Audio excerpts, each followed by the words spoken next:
సీతానగరం మండలం పురుషోత్తపట్నం ఎంపీయూపీ పాఠశాలను సందర్శించిన కలెక్టర్ కీర్తి చేకూరి ఉపాధ్యాయులతో సమావేశమై బోధనా విధానాలు, పేరెంట్ కమిటీ సమావేశాల నిర్వహణ, విద్యార్థుల విద్యా ప్రతిభ, సబ్జెక్టు వారీగా అభ్యాస స్థాయిపై సమగ్రంగా వివరాలు కోరారు.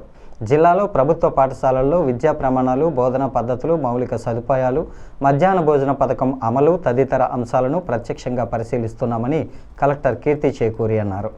పేరెంట్ కమిటీ సమావేశాలు కేవలం నిర్వహణతో పరిమితం కాకుండా విద్యార్థుల అభ్యాసం, మధ్యాహ్న భోజనం నాణ్యత, పాఠశాల అభివృద్ధి వంటి అంశాలపై చర్చ జరుగుతోందా అనే విషయాన్ని ప్రత్యేకంగా విచారించారు. విద్యార్థుల అభిప్రాయాలను సేకరించి వాటిని నమోదు చేసి అవసరమైన మెరుగుదలలు చేపట్టాలని సూచించారు. పాఠశాల అభివృద్ధిలో గ్రామదాతల సహకారం ప్రశంసనీయమని ఉపాధ్యాయులు వివరించారు. పాఠశాల సందర్శనలో భాగంగా కలెక్టర్ కీర్తి చేకూరి విద్యార్థులతో కలిసి మధ్యాహ్న భోజనాన్ని చేశారు.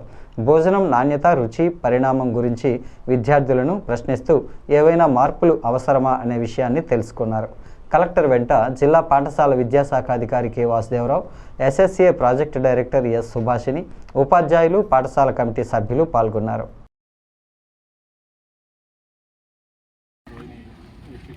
డొనేషన్స్ చేశారు, కంప్యూటర్స్ చేశారు, సెంటర్ చేశారు. లోకల్లో డోనర్స్ మాత్రం ఎక్సలెంట్ డోనర్స్ మేడం. ఇంకా విశాఖపట్నంలో అందరూ కూడా ఇక్కడ రైతులు ఎవరు వచ్చారు? విశాఖపట్నం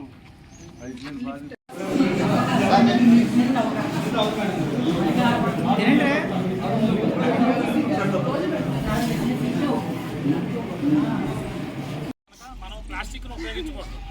మీరు చూడండి, ప్లాస్టిక్ బాటిల్స్, తర్వాత ఈ ప్లాస్టిక్తో కూడినటువంటి ఈ చిప్స్ ప్యాకెట్లు ఇవన్నీ కూడా రోడ్ల మీద పడేయడం అవన్నీ చేస్తున్నారు. అవన్నీ కూడా ఏంటంటే ఒకవేళ మీరు ఉపయోగించినప్పటికి కూడా ఏంటంటే మన దగ్గరికి ఈ హరిత రాయబారులు వస్తారు.